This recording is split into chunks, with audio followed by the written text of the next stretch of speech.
Hello students, welcome back to my YouTube channel. ನಾನು ನಿಮಗೆ ಇವತ್ತಿನ ವಿಡಿಯೋದಲ್ಲಿ ಕಾರ್ಪೊರೇಟ್ ಅಕೌಂಟಿಂಗ್ನಲ್ಲಿ ಪ್ರಾಫಿಟ್ ಪ್ರಿಯರ್ ಟು ಇನ್ಕಾರ್ಪೊರೇಷನ್ ಅನ್ನೋ ಚಾಪ್ಟರ್ ಬಗ್ಗೆ ಇವತ್ತಿನ ವಿಡಿಯೋದಲ್ಲಿ ತಿಳಿಸ್ಕೊಡ್ತಾ ಇದ್ದೀನಿ. Very easy chapter. Profit prior to incorporation ಅಂತಂದರೆ ರಿಜಿಸ್ಟ್ರೇಷನ್ಗಿಂತ ಮುಂಚೆ ಆಗಿರುವಂಥ ಪ್ರಾಫಿಟನ್ನು ನೀವು ಫೈಂಡ್ ಔಟ್ ಮಾಡಬೇಕು. ಸೊ ಈ ಪ್ರಾಬ್ಲಮ್ ಮಾಡಬೇಕಾದ್ರೆ ನೀವು ಸೇಲ್ಸ್ ರೇಷಿಯೋ ಮತ್ತು ಟೈಮ್ ರೇಷಿಯೋನ ಫೈಂಡ್ ಔಟ್ ಮಾಡ್ಕೊಳ್ಬೇಕಾಗತ್ತೆ. ಸೊ ಯಾವುದ್ಯಾವುದಕ್ಕೆ ಸೇಲ್ಸ್ ರೇಷಿಯೋ ಕನ್ಸಿಡರ್ ಮಾಡಬೇಕು, ಯಾವುದ್ಯಾವುದಕ್ಕೆ ಟೈಮ್ ರೇಷಿಯೋ ಕನ್ಸಿಡರ್ ಮಾಡಬೇಕು ಅಂತ ನಾನಿಲ್ಲಿ ಬರೆದಿದ್ದೀನಿ. ಇದನ್ನು ನೀಟಾಗಿ ನೋಟ್ ಡೌನ್ ಮಾಡ್ಕೊಳ್ಳಿ. ಸೊ ಇದರಲ್ಲಿ ನೀವು ಯಾವುದ್ಯಾವುದಕ್ಕೆ ಸೇಲ್ಸ್ ರೇಷಿಯೋ ಅನ್ನೋದನ್ನು ಕಲಿತ್ರೆ ಸಾಕು. ಸೊ ಹಾಗಂದರೆ ಏನು, ಅದನ್ನು ಹೇಗೆ ಅಪ್ಲೈ ಮಾಡಬೇಕು ಅಂತ ನಾನು ನಿಮಗೆ ಪ್ರಾಬ್ಲಮ್ ಮಾಡ್ತಾ ತಿಳಿಸ್ತೇನೆ. ಸೊ ಈಸಿಯಾಗಿ ಹೇಗೆ ನೆನ್ಪಿಟ್ಕೊಳ್ಬೇಕು ಅಂತಂದರೆ ABCDEFG. A for advertisement, B for bad debt, C for carriage and commission, D for discount, E for ಏನೂ ಇಲ್ಲ, F for free samples, G for gross profit. ಇವಿಷ್ಟಕ್ಕೆ ಸೇಲ್ಸ್ ರೇಷಿಯೋ. ನೆಕ್ಸ್ಟ್ ಕೆಲವೊಂದಕ್ಕೆ ratio apply ಮಾಡಲಿಕ್ಕಿಲ್ಲ, ಡೈರೆಕ್ಟಾಗಿ post ಇನ್ಕಾರ್ಪೊರೇಷನಿಗೆ ಬರೀಬೇಕು. ಅದು ಯಾವುದು ಅಂತಂದರೆ formation expenses, director fees, auditor fees, preliminary expenses, interest on debentures, ಇವಿಷ್ಟನ್ನು ಪೋಸ್ಟ್ ಇನ್ಕಾರ್ಪೊರೇಷನಿಗೆ ಬರೀಬೇಕು. ದೆನ್ ಯಾವ್ದು ಉಳಿಯುತ್ತೋ ಅವೆಲ್ಲದಕ್ಕೆ ಟೈಮ್ ರೇಷಿಯೋ. ನೀವು ಟೈಮ್ ರೇಷಿಯೋಗೆ ಎಂಟ್ರೀಸ್ ಜಾಸ್ತಿ ಬರುತ್ತೆ. ಯಾವ್ಯಾವ ಎಂಟ್ರೀಸ್ ಅಂತ ಕಲಿಯೋದು ಬೇಡ. ABCDEFG ಇದ್ದರೆ ಸೇಲ್ಸ್ ರೇಷಿಯೋ, FDAPI ಇದ್ದರೆ ಪೋಸ್ಟ್ ಇನ್ಕಾರ್ಪೊರೇಷನಿಗೆ ಬರೀಬೇಕು. ಉಳಿಯೋದೆಲ್ಲದನ್ನು ಟೈಮ್ ರೇಷಿಯೋ ಬರೆದ್ರೆ ಆಯಿತು. ಸೊ ಹಾಗಂದರೆ ಏನು, ಅದನ್ನು ಯಾಕೆ ಅಲ್ಲಿಗೆ ಬರೀಬೇಕು ಅಂತ ನಾನು ನಿಮಗೆ ಪ್ರಾಬ್ಲಮ್ ಮಾಡ್ತಾ ತಿಳಿಸ್ತೀನಿ. ಸೊ ಫಸ್ಟು ನೀವು ಪ್ರಾಬ್ಲಮ್ ಕೊಟ್ಟಾಗ ನಾನೀಗ ಕ್ವಶನ್ ಪೇಪರ್ ಪ್ರಾಬ್ಲಮ್ ಮಾಡಿಸ್ತಾ ಇದ್ದೀನಿ. ಫಸ್ಟು ನೀವು ಸೇಲ್ಸ್ ರೇಷಿಯೋ ಮತ್ತು ಟೈಮ್ ರೇಷಿಯೋನ ಫೈಂಡ್ ಔಟ್ ಮಾಡ್ಕೊಳ್ಬೇಕು. ನೋಡಿ, ಕ್ವಶನ್ ಪೇಪರ್ನಲ್ಲಿ 5 ಮಾರ್ಕ್ಸಿಗೆ ಕೊಟ್ಟಿರುವಂಥ problem. The profit and loss account for the year ended 31st March 2023 was as under. Aisho limited was incorporated on 1/8/2022 to take over the business of Maru Limited as a going concern from 1/4/2020. ಒಂದು profit and loss account ಕೊಟ್ಟಿದ್ದಾರೆ. ಈ ಇನ್ಫಾರ್ಮೇಷನನ್ನು ನೋಡಿಕೊಂಡು ನೀವು ರಿಜಿಸ್ಟ್ರೇಷನ್ಗಿಂತ ಮುಂಚೆ ಎಷ್ಟು profit ಆಗಿದೆ, registration ಆದಮೇಲೆ ಎಷ್ಟು ಪ್ರಾಫಿಟ್ ಆಗಿದೆ ಅನ್ನೋದನ್ನು ಫೈಂಡ್ ಔಟ್ ಮಾಡ್ಕೊಳ್ಬೇಕಾಗತ್ತೆ. ಸೊ ಫಸ್ಟು ನೀವೇನು ಮಾಡಬೇಕು ಅಂತಂದರೆ ವರ್ಕಿಂಗ್ ನೋಟು. ಫಸ್ಟ್ ನೀವೇನು ಮಾಡಬೇಕು ಅಂತಂದರೆ ರೇಷಿಯೋ ಫೈಂಡ್ ಔಟ್ ಮಾಡಬೇಕು. ಯಾವ್ಯಾವ ರೇಷಿಯೋ ಅಂತಂದರೆ ಸೇಲ್ಸ್ ರೇಷಿಯೋ ಮತ್ತು ಟೈಮ್ ರೇಷಿಯೋ. ಅದನ್ನು ಫೈಂಡ್ ಔಟ್ ಮಾಡ್ಕೊಳ್ಬೇಕಾದ್ರೆ ಕ್ವಶನಲ್ಲಿ ಇನ್ಕಾರ್ಪೊರೇಷನ್ ಅಂತ ಅಥವಾ ರಿಜಿಸ್ಟ್ರೇಷನ್ ಅಥವಾ ಫಾರ್ಮೇಷನ್ ಅನ್ನೋ ವರ್ಡ್ ಕೊಟ್ಟಿರ್ತಾರೆ. ಯಾವಾಗ ಇನ್ಕಾರ್ಪೊರೇಷನ್ ಆಗಿದೆ, ಇನ್ಕಾರ್ಪೊರೇಷನ್ ಡೇಟನ್ನು ಕ್ವಶನಲ್ಲಿ ಕೊಟ್ಟಿರ್ತಾರೆ. ನೋಡಿ, ನೀವು ಕ್ವಶನ್ ಪೇಪರಲ್ಲಿ ಗಮನಿಸ್ಬೋದು.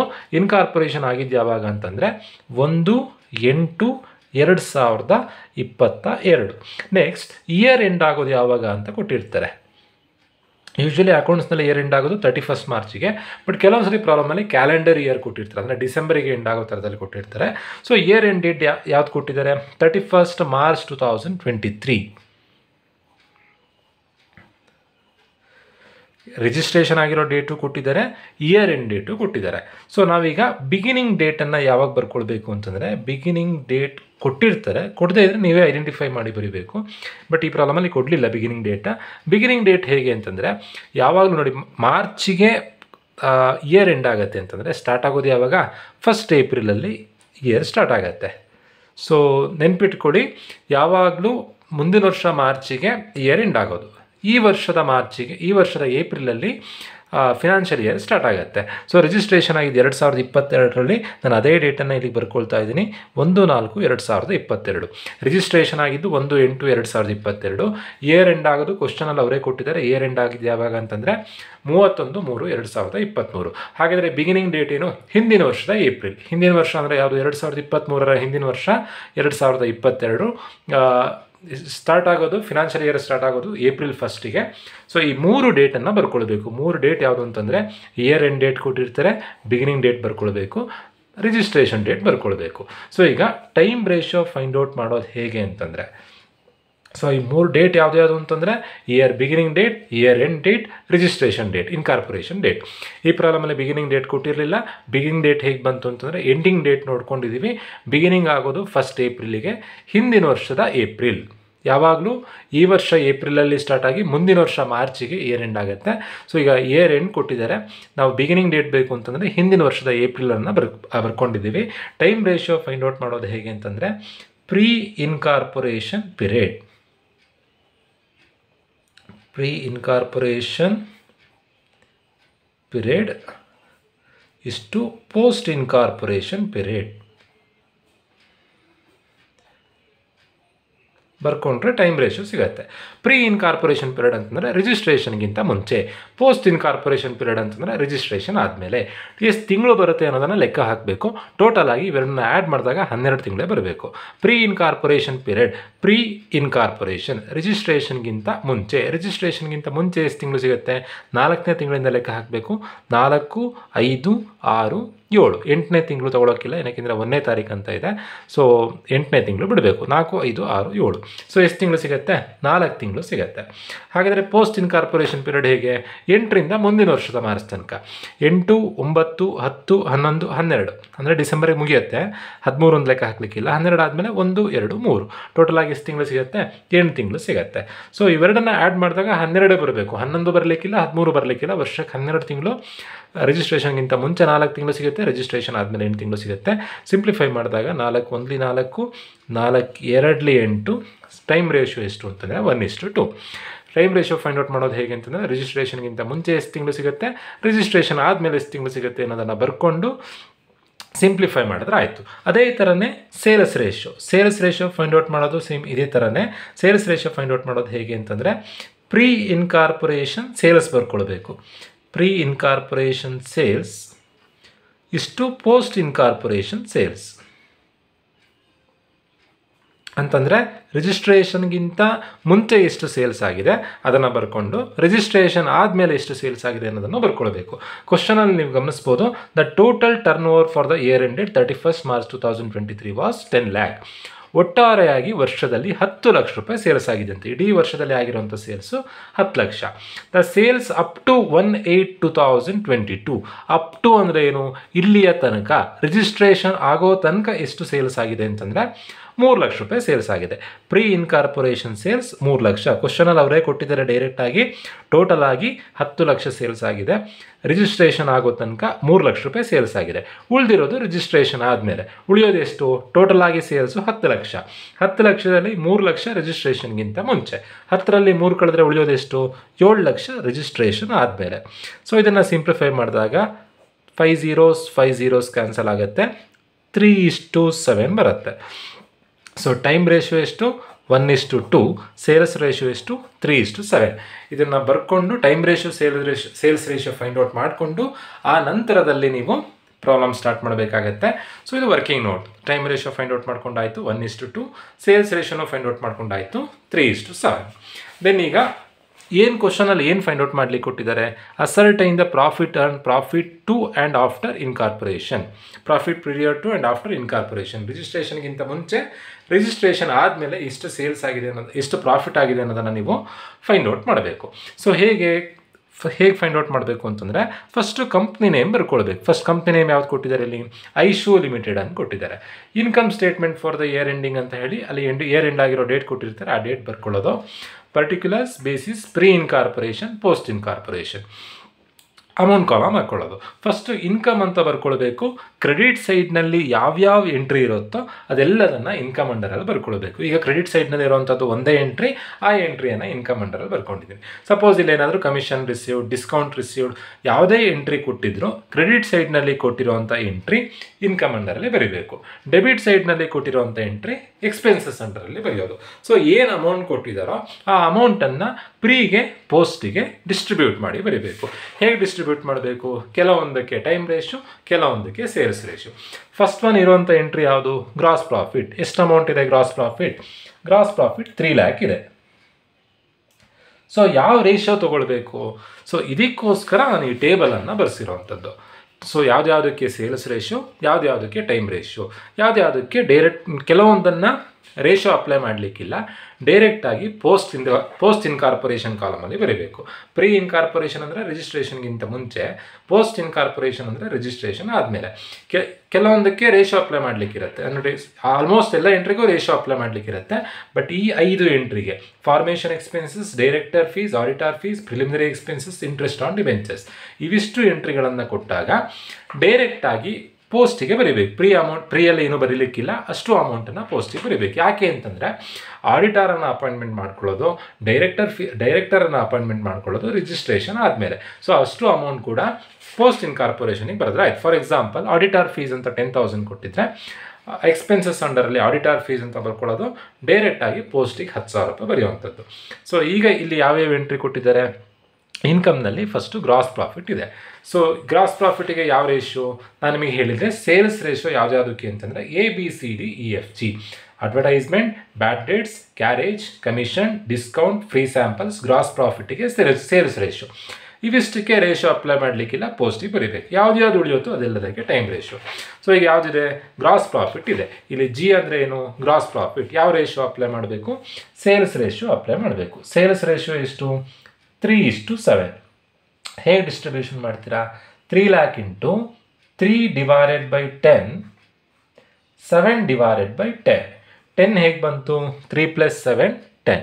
3 ಡಿವೈಡೆಡ್ ಬೈ 10 ಮಾಡಿದಾಗ ಪ್ರೀಗೆ ಅಮೌಂಟ್ ಸಿಗುತ್ತೆ, 7 ಡಿವೈಡೆಡ್ ಬೈ 10 ಮಾಡಿದಾಗ ಪೋಸ್ಟಿಗೆ ಅಮೌಂಟ್ ಸಿಗುತ್ತೆ. ಸೊ ಸಿಂಪ್ಲಿಫೈ ಮಾಡಿದಾಗ ಬರೋವಂಥ ಆನ್ಸರ್ 3 × 9 90,000,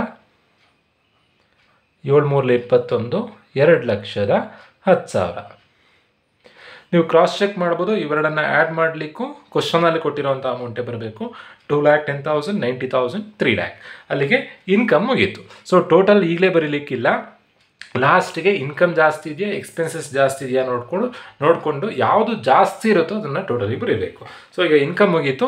ಎಕ್ಸ್ಪೆನ್ಸಸ್ನಲ್ಲಿ ಫಸ್ಟ್ ಒನ್ ಯಾವುದಿದೆ, ಸೊ ಬೇಕಾದರೆ ನೀವು ಫಸ್ಟು ಸೇಲ್ಸ್ ರೇಷಿಯೋ ಯಾವ್ದಾವುದಕ್ಕೆ ಅಪ್ಲಿಕೇಬಲ್ ಆಗುತ್ತೆ ಅದನ್ನೇ ಬೇಕಾದರೂ ಫಸ್ಟ್ ಮಾಡ್ಕೊಳ್ಬೋದು. ಯಾವ್ದಾವುದಕ್ಕೆ ಸೇಲ್ಸ್ ರೇಷಿಯೋ ABCDEFG ಫಸ್ಟ್ ಮಾಡ್ಕೊಳ್ಳಿ. ಎ ಅಂದರೆ ಏನು, ಅಡ್ವರ್ಟೈಸ್ಮೆಂಟ್ ಎಷ್ಟು ಅಮೌಂಟ್ ಇದೆ, 20,000 ಇದೆ. ಸೊ ಅಡ್ವರ್ಟೈಸ್ಮೆಂಟಿಗೆ ಯಾವ ರೇಷಿಯೋ, ಸೇಲ್ಸ್ ರೇಷಿಯೋ ಎಷ್ಟು, 3:7. ದೆನ್ ಬ್ಯಾಡ್ ಡೇಟ್ಸಿಗೂ ಸೇಲ್ಸ್ ರೇಷಿಯೋ 3:7. ABC, ಸಿ ಅಂದರೆ ಏನು, ಕ್ಯಾರೇಜ್ ಆ್ಯಂಡ್ ಕಮಿಷನ್ ಕ್ವಶನಲ್ಲಿ ಇಲ್ಲ. ಡಿ ಫಾರ್ ಡಿಸ್ಕೌಂಟು ಇಲ್ಲ. ಈ ABCDE ಅಂದರೆ ಏನೂ ಇಲ್ಲ. ಎಫ್ ಅಂದರೆ ಫ್ರೀ ಸ್ಯಾಂಪಲ್ಸ್ ಇಲ್ಲ. G ಅಂದರೆ ಗ್ರಾಸ್ ಪ್ರಾಫಿಟ್. ಸೊ ಇವಿಷ್ಟಕ್ಕೆ ಸೇಲ್ಸ್ ರೇಷಿಯೋ. FDA PI ಇದ್ದರೆ, formation expenses, director fees, auditor fees, preliminary expenses, interest on debentures ಇದ್ದರೆ ಡೈರೆಕ್ಟಾಗಿ ಪೋಸ್ಟ್ ಕಾಲಮಲ್ಲಿ ಬರೆಯೋದು. ಉಳಿದಿರೋದಕ್ಕೆಲ್ಲ ಟೈಮ್ ರೇಷಿಯೋ. ಈಗ ಅಡ್ವರ್ಟೈಸ್ಮೆಂಟಿಗೆ ಸೇಲ್ಸ್ ರೇಷಿಯೋದಲ್ಲಿ ಡಿಸ್ಟ್ರಿಬ್ಯೂಟ್ ಮಾಡಬೇಕು. ಅಡ್ವರ್ಟೈಸ್ಮೆಂಟ್ ಅಮೌಂಟ್ ಎಷ್ಟಿದೆ, 20,000 ಇದೆ. 20,000 into 3 divided by 10, 7 divided by 10. 10 ಇಲ್ಲಿಂದ ಬಂತು, 3 + 7 10. ಅಲ್ಲಿಗೆ ಏನು ಅಮೌಂಟ್ ಸಿಗುತ್ತೆ ಅಂತಂದರೆ ಅಡ್ವರ್ಟೈಸ್ಮೆಂಟಿಗೆ 16,000, 3 2 6, 6,000, 7 2 14,000. ನೀವು ಕ್ರಾಸ್ ಚೆಕ್ ಮಾಡ್ಬೋದು. ಇವೆರಡನ್ನು ಆ್ಯಡ್ ಮಾಡಲಿಕ್ಕೂ ಕ್ವಶನಲ್ಲಿರುವಂಥ ಅಮೌಂಟ್ ಬರಬೇಕು. 14 + 6 20. ಅಡ್ವರ್ಟೈಸ್ಮೆಂಟ್ ಆಯಿತು. ನೆಕ್ಸ್ಟು ಬ್ಯಾಡ್ ಡೇಟ್ಸ್ ಎಷ್ಟಿದೆ, 8,000 ಇದೆ. 8,000 into 3 divided by 10, 7 divided by 10. 8 3 24, 2,400, 7 8 56, 5,600. ಎಕ್ಸಾಮ್ನಲ್ಲಿ ನೀವು ಹೀಗೆ ಮಾಡ್ಕೊಳ್ಳಿ. ABCDEFG ಇದ್ದರೆ advertisement, bad debts, carriage, commission, discount, free samples, gross profit ಇದ್ದರೆ ಸೇಲ್ಸ್ ರೇಷಿಯೋದಲ್ಲಿ ಡಿಸ್ಟ್ರಿಬ್ಯೂಷನ್ ಮಾಡಿ. Formation expenses, director fees, auditor fees, preliminary expenses, interest on debentures ಇದ್ದರೆ ಡೈರೆಕ್ಟಾಗಿ ಪೋಸ್ಟಿಗೆ ಬರೀರಿ. ರೇಷಿಯೋ ಅಪ್ಲೈ ಮಾಡೋದು ಬೇಡ. ಯಾವ್ದು ಉಳಿಯುತ್ತೋ ಅದು ಎಲ್ಲದಕ್ಕೆ ಟೈಮ್ ರೇಷಿಯೋ ಅಪ್ಲೈ ಮಾಡಿದ್ರೆ ಆಯಿತು. ಈಗ ಯಾವ್ದು ಉಳೀತು, ರೆಂಟ್ ಉಳಿತು, ಇನ್ಸೂರೆನ್ಸ್ ಉಳಿತು, ಸ್ಯಾಲ್ರಿ ಉಳಿತು, ಇಂಟ್ರೆಸ್ಟ್ ಉಳಿತು.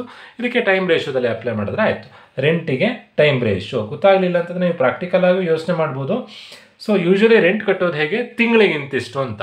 ಸೊ ಟೈಮಿಗೆ ಅನುಗುಣವಾಗಿ ರೆಂಟ್ ಕಟ್ಟೋವಂಥದ್ದು. ಸೊ ಹಾಗಾಗಿ ರೆಂಟಿಗೆ ಯಾವ ರೇಷಿಯೋ ಅಪ್ಲೈ ಮಾಡಬೇಕು, ಟೈಮ್ ರೇಷಿಯೋ ಅಪ್ಲೈ ಮಾಡಬೇಕು. ಟೈಮ್ ರೇಷಿಯೋ ಎಷ್ಟು, 1:2. ರೆಂಟ್ ಎಷ್ಟು ಅಮೌಂಟ್ ಇದೆ, 48,000 ಇದೆ. 48,000 into 1 divided by 3, 2 divided by 3.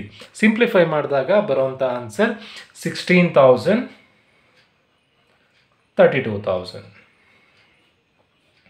Next insurance. Usually insurance ಕಟ್ಟೋದು ಹೇಗೆ, ವರ್ಷಕ್ಕೊಂದ್ಸತಿ. ಸೊ ಸಮಯಕ್ಕೆ ಅನುಗುಣವಾಗಿ ಇನ್ಶೂರೆನ್ಸ್ ಕಟ್ಟುವಂಥದ್ದು. ಸೊ ಹಾಗಾಗಿ ಇನ್ಶೂರೆನ್ಸಿಗೂ ಟೈಮ್ ರೇಷಿಯೋ ಎಷ್ಟು, 1:2. ಇನ್ಶೂರೆನ್ಸ್ ಅಮೌಂಟ್ ಎಷ್ಟಿದೆ, 12,000 ಇದೆ. 12,000 ಇಂಟು 1/3, 2/3. 3 ಹೇಗೆ ಬರುತ್ತೆ, 1 + 2 3. ಸೊ ಸಿಂಪ್ಲಿಫೈ ಮಾಡಿದಾಗ ಬರುವಂಥ ಆನ್ಸರ್ 4,000, 8,000. ಕ್ರಾಸ್ ಚೆಕ್ ಮಾಡ್ಬೋದು. ಇವೆರಡನ್ನು ಆ್ಯಡ್ ಮಾಡಲಿಕ್ಕೂ ಕ್ವಶನಲ್ಲಿರುವಂಥ ಅಮೌಂಟೇ ಬರಬೇಕು. ಸ್ಯಾಲ್ರಿ, ಕಂಪ್ನಿಲಿ ಸ್ಯಾಲ್ರಿ ಹೇಗೆ ಕೊಡ್ತಾರೆ, ತಿಂಗಳಿಗೆ ಇಂತಿಷ್ಟು ಒಂದು ಕೊಡ್ತಾರೆ. ಬಟ್ ಕಮಿಷನ್ ಹೇಗೆ ಕೊಡ್ತಾರೆ, ಅವ್ರು ಎಷ್ಟು ಸೇಲ್ಸ್ ಮಾಡಿಕೊಟ್ಟಿರ್ತಾರೆ ಕಂಪ್ನಿಗೆ ಆ ಬೇಸ್ ಮೇಲೆ ಕಮಿಷನ್ ಕೊಡೋವಂಥದ್ದು. ಸೊ ಅಡ್ವರ್ಟೈಸ್ಮೆಂಟು, ಕಮಿಷನ್ ಎಲ್ಲ ಸೇಲ್ಸಿಗೆ ರಿಲೇಟೆಡ್ಡು. ಹಾಗಾಗಿ ಸೇಲ್ಸ್ ರೇಷಿಯೋ ಅಪ್ಲೈ ಮಾಡಬೇಕು. ಬಟ್ ಸ್ಯಾಲ್ರಿ ಕೊಡುವಂಥದ್ದು ತಿಂಗಳಿಗೆ ಅಂತ. ಸೊ ಹಾಗಾಗಿ ಟೈಮಿಗೆ ಅನುಗುಣವಾಗಿ ಸ್ಯಾಲ್ರಿ ಕೊಡುವಂಥದ್ದು, ಹಾಗಾಗಿ ಟೈಮ್ ರೇಷಿಯೋ ಅಪ್ಲೈ ಮಾಡಬೇಕು. ಸಿಂಪ್ಲಿಫೈ ಮಾಡಿದಾಗ ಬರುವಂಥ ಆನ್ಸರ್ 24,000. ಟೈಮ್ ರೇಷಿಯೋ ಅಪ್ಲೈ ಮಾಡ್ತಾ ಇದ್ದೀವಿ 1:2, 24,000, 48,000. ದೆನ್ ಇಂಟ್ರೆಸ್ಟ್, ಬಡ್ಡಿ ಕಟ್ಟೋದು ಹೇಗೆ? ಬ್ಯಾಂಕಲ್ಲಿ ಲೋನ್ ಮಾಡಿರ್ತೀರ, ಬಡ್ಡಿ ಕಟ್ಟೋದು ಹೇಗೆ? ತಿಂಗಳಿಗೆ ಇಂತಿಷ್ಟು ಬಡ್ಡಿ ಕಟ್ತಾ ಹೋಗ್ಬೇಕು. ಸೊ ಇಂಟ್ರೆಸ್ಟಿಗೂ ಕೂಡ time ratio 12,000 into 1/3, 2/3 time ratio apply ಮಾಡಬೇಕು 1:2. ಸಿಂಪ್ಲಿಫೈ ಮಾಡಿದಾಗ ಬರುವಂಥ ಆನ್ಸರ್ 4,000, 8,000. ಸಪೋಸ್ ಏನಾದರೂ ಆಡಿಟರ್ ಫೀಸ್ ಅಂತ ಕೊಟ್ಟಿದ್ದರೆ ಆಡಿಟರ್ ಫೀಸ್ ಅಂತ ಬರ್ಕೊಳ್ಳೋದು. ಇಲ್ಲಿ ಬೇಸಿಸ್ನಲ್ಲಿ ಹೋಲಿ ಟು ಪೋಸ್ಟ್ ಅಂತ ಬರೆದು ಪ್ರೀಗೆ ಏನೂ ಅಮೌಂಟ್ ಬರೀಲಿಕ್ಕಿಲ್ಲ, ಎಷ್ಟು ಅಮೌಂಟ್ ಕೊಟ್ಟಿರ್ತಾರೋ ಅಷ್ಟನ್ನು ಪೋಸ್ಟಿಗೆ ಬರೆದ್ರೆ ಆಯಿತು. ಸೊ ನೆಕ್ಸ್ಟ್ ಏನು ಮಾಡಬೇಕು ಅಂತಂದರೆ ಟೋಟಲ್ ಮಾಡ್ಕೊಳ್ಬೇಕು. ಇನ್ಕಮಿನ ಟೋಟಲ್ ಎಷ್ಟಿದೆ? 90,000, 2,10,000 ಇದೆ. ಎಕ್ಸ್ಪೆನ್ಸಸ್ಸಿನ total 16,000 plus 4,000 plus 24,000 plus 6,000 plus 2,400 plus 4,000 total ಆಗಿ 56,400 ಇದೆ. ಇಲ್ಲಿ ಎಷ್ಟಿದೆ? 90,000 ಇದೆ. 90,000 ಜಾಸ್ತಿನ 56,400 ಜಾಸ್ತಿನ? ಇವಿಷ್ಟನ್ನು ಆ್ಯಡ್ ಮಾಡಿದಾಗ 56,400 ಬರುತ್ತೆ. ಯಾವುದು ಜಾಸ್ತಿ ಇರುತ್ತೋ ಆ ಅಮೌಂಟನ್ನು ನೀವು ಟೋಟಲಿ ಬರ್ಕೊಳ್ಬೇಕು. ಜಾಸ್ತಿ ಇರೋವಂಥದ್ದು 90,000. ಸೊ ಜಾಸ್ತಿ ಇರೋ ಅಮೌಂಟನ್ನು ನೀವು ಟೋಟಲ್ ಕಾಲಮಲ್ಲಿ ಬರ್ಕೊಳ್ಬೇಕು. ಇನ್ಕಮೇ ಜಾಸ್ತಿ ಇರುತ್ತೆ ಅಂತ ಹೇಳಲಿಕ್ಕಾಗಲ್ಲ, ಎಕ್ಸ್ಪೆನ್ಸಸ್ಸೇ ಜಾಸ್ತಿ ಇರುತ್ತೆ ಅಂತಲೂ ಹೇಳಲಿಕ್ಕಾಗಲ್ಲ. ಯಾವ್ದು ಜಾಸ್ತಿ ಇರುತ್ತೋ ಅದನ್ನು ನೀವು ಟೋಟಲಿಗೆ ಬರ್ಕೊಳ್ಳೋದು. ಸೊ ಈ ಕಮ್ಮಿ ಇರುವಂಥದ್ದು ಎಷ್ಟು? 56,400. ಸೊ 90,000ಇಂದ ಇಷ್ಟನ್ನು ಲೆಸ್ ಮಾಡಿದಾಗ ನೆಟ್ ಪ್ರಾಫಿಟ್ ಬರುತ್ತೆ. ಸೊ ಬ್ಯಾಲೆನ್ಸಿಗೆ ಏನು ಬರೀಬೇಕು ಅಂತಂದರೆ net profit transfer to capital reserve account. So 90,000ಇಂದ ಇಲ್ಲಿರೋ ಅಷ್ಟು ಅಮೌಂಟನ್ನು ಲೆಸ್ ಮಾಡಿದಾಗ ಬ್ಯಾಲೆನ್ಸ್ ಬರುತ್ತೆ. 90,000 minus 4,000 minus 2,400 minus 6,000 minus 24,000 minus 4,000 minus 16,000 ಬರೋಂಥ ಆನ್ಸರ್ 33,600. ಈಗ ಎಕ್ಸ್ಪೆನ್ಸಸ್ ಕಮ್ಮಿ ಇತ್ತು, ಹಾಗಾಗಿ ನೆಟ್ ಪ್ರಾಫಿಟ್ ಬಂತು. ಒಂದು ವೇಳೆ ಇನ್ಕಮ್ ಏನಾದರೂ ಕಮ್ಮಿ ಇದ್ದರೆ ಆವಾಗ ನೆಟ್ ಲಾಸ್ ಬರುತ್ತೆ. ಬ್ಯಾಲೆನ್ಸನ್ನು ಇಲ್ಲಿ ಬರೀಬೇಕು. ಈಗ ಎಕ್ಸ್ಪೆನ್ಸಸ್ ಕಮ್ಮಿ ಇದ್ದರೆ ನೆಟ್ ಪ್ರಾಫಿಟ್, ಇನ್ಕಮ್ ಕಮ್ಮಿ ಇದ್ದರೆ ನೆಟ್ ಲಾಸ್. ಸೊ ಈಗ 33,600 ಪ್ರಾಫಿಟ್ ಬಂದಿದೆ. ಅದೇ ಥರನೇ ಪೋಸ್ಟ್ ಇನ್ಕಾರ್ಪೊರೇಷನಲ್ಲೂ ಅಷ್ಟೇ. ಇಲ್ಲಿ 2,10,000 ಇದೆ. ಇವಿಷ್ಟನ್ನು ಆ್ಯಡ್ ಮಾಡ್ಕೊಂಡು ನೋಡೋಣ. 32,000 plus 8,000 plus 48,000 plus 14,000 plus 5,600 plus 8,000 1,15,600 ಇದೆ. ಇಲ್ಲಿ 2,10,000 ಇದೆ. ಜಾಸ್ತಿ ಇರುವಂಥದ್ದು ಯಾವುದು? 2,10,000. ಸೊ ಇಲ್ಲೂ 2,10,000 ಬರೀಬೇಕು. 2,10,000ಇಂದ 1,15,600 2,10,000 ಮೈನಸ್ 1,15,600 ಲೆಸ್ ಮಾಡಿದಾಗ 94,400 ಬರುತ್ತೆ. ಇಲ್ಲೂ ಅದೇ ಥರನೇ ಈಗ ಎಕ್ಸ್ಪೆನ್ಸಸ್ ಕಮ್ಮಿ ಇದೆ, ಸೊ ನೆಟ್ ಪ್ರಾಫಿಟ್. ಇನ್ಕಮ್ ಕಮ್ಮಿ ಇದ್ದರೆ ನೆಟ್ ಲಾಸ್ ಬರುತ್ತೆ. ಸೊ ನೀವು ಕೆಲವೊಂದು ಪ್ರಾಬ್ಲಮ್ ಹೇಗಿರುತ್ತೆ ಅಂತಂದರೆ ಪ್ರೀ ಇನ್ಕಾರ್ಪೊರೇಷನಲ್ಲಿ ನೆಟ್ ಪ್ರಾಫಿಟ್, ಪೋಸ್ಟ್ ಇನ್ಕಾರ್ಪೊರೇಷನಲ್ಲಿ ನೆಟ್ ಲಾಸ್, ಆ ಥರ ಬರುವಂಥ ಚಾನ್ಸಸ್ ಇರುತ್ತೆ. ಸೊ ನೀವು ಕಾಲಮ್ ವೈಸು ಟೋಟಲ್ ಮಾಡಿಕೊಂಡು ಪ್ರಾಬ್ಲಮ್ ಮಾಡಬೇಕು. ಸೊ ಈಗ ಇಲ್ಲಿ ಬರುವಂಥ ಬ್ಯಾಲೆನ್ಸಿಗೆ net profit transfer to P&L appropriation account ಅಂತ ಬರೀಬೇಕು. ಪ್ರೀ ಇನ್ಕಾರ್ಪೊರೇಷನಲ್ಲಿ ಬರುವಂಥ ಬ್ಯಾಲೆನ್ಸು ಕ್ಯಾಪಿಟಲ್ ರಿಸರ್ವ್, ಪೋಸ್ಟಲ್ಲಿ ಬರುವಂಥ balance profit and loss appropriation account. ನನಗಿಲ್ಲಿ ಸ್ಪೇಸ್ ಇಲ್ಲ, ಹಾಗಾಗಿ ನಾನು ಇಲ್ಲೇ ಮರ್ಚ್ ಮಾಡಿ ಬರೆದಿದ್ದೀನಿ. Net profit transfer to capital reserve and profit and loss appropriation account. ನೀವು ಸಪ್ರೇಟಾಗಿ ಬರೀಬೇಕು, 2 ಲೈನ್ ಬರೀಬೇಕು. ಈ 33,600ಗೆ net profit transfer to capital reserve account, 94,400ಗೆ net profit transfer to P&L appropriation account. So ನೀವು ಫೈನಲ್ ಆಗಿ ಕ್ರಾಸ್ ಚೆಕ್ ಮಾಡ್ಬೋದು. ಇವೆರಡೂ ನೆಟ್ ಪ್ರಾಫಿಟನ್ನು ಆ್ಯಡ್ ಮಾಡಿದ್ರೆ ಕ್ವಶನಲ್ಲಿರೋವಂಥ ನೆಟ್ ಪ್ರಾಫಿಟ್ ಬರಬೇಕು. 33,600 ಪ್ಲಸ್ 94,400 ಮಾಡಿದಾಗ 1,28,000 ಬರುತ್ತೆ. ಕ್ವಶನಲ್ಲಿ ಏನು ಪ್ರಾಫಿಟ್ ಕೊಟ್ಟಿದ್ದಾರೋ ಅಷ್ಟೇ ಪ್ರಾಫಿಟ್ ಬರುತ್ತೆ. ಸೊ ಕ್ವಶನಲ್ಲಿ ಕೊಟ್ಟಿರೋಂಥ ಪ್ರಾಫಿಟೇ ನಿಮಗೆ ಬಂದರೆ ನೀವು ಮಾಡಿರೋಂಥ ಪ್ರಾಬ್ಲಮ್ ಸರಿಯಾಗಿದೆ ಅಂತ. ಸೊ ಈ ಪ್ರಾಬ್ಲಮ್ ತುಂಬ ಈಸಿ. ಇನ್ಕಮ್ ಅಂಡರಲ್ಲಿ ಬರ್ಕೊಳ್ಳೋದು, ಎಕ್ಸ್ಪೆನ್ಸಸ್ ಅಂಡರಲ್ಲಿ ಬರ್ಕೊಳ್ಳೋದು, ಜಸ್ಟ್ ರೇಷಿಯೋ ಪ್ರಕಾರ ಡಿವೈಡ್ ಮಾಡ್ತಾ ಹೋಗುವಂಥದ್ದು. ಬಟ್ ಯಾವ್ಯಾವುದಕ್ಕೆ ಸೇಲ್ಸ್ ರೇಷಿಯೋ, ಯಾವ್ಯಾವುದಕ್ಕೆ ಟೈಮ್ ರೇಷಿಯೋ, ಯಾವ್ಯಾವುದನ್ನು ಪೋಸ್ಟ್ ಇನ್ಕಾರ್ಪೊರೇಷನ್ ಬರೀಬೇಕು ಅಂತ ಕಲ್ತ್ರಾಯ್ತು. ಸೊ ಅದನ್ನು ಕಲಿಯೋದಕ್ಕೆ ಇದೊಂದು ಟೇಬಲನ್ನು ನೀಟಾಗಿ ಕಲ್ತ್ರಾಯ್ತು. ಇದರಲ್ಲೂ ಅಷ್ಟೇ ಟೈಮ್ ರೇಷಿಯೋ ಓದ್ಕೊಳ್ಳೋದು ಬೇಡ, ಸೇಲ್ಸ್ ರೇಷಿಯೋ ಮತ್ತು ಯಾವ್ಯಾವುದನ್ನು ಪೋಸ್ಟಿಗೆ ಬರೀಬೇಕು ಮಾಡಬೇಕು ಅಂತ ಕಲ್ತ್ಕೊಂಡ್ರೆ ಈಸಿಯಾಗಿ ಪ್ರಾಬ್ಲಮ್ ಅಟೆಂಡ್ ಮಾಡ್ಬೋದು. ಹೋಪ್ ಎಲ್ರಿಗೂ ವಿಡಿಯೋ ಅರ್ಥ ಆಗಿದೆ ಅಂತ ಅಂದ್ಕೊಳ್ತಾ ಇವತ್ತಿನ ವಿಡಿಯೋ ಮುಗಿಸ್ತಾ ಇದ್ದೀನಿ. Thank you.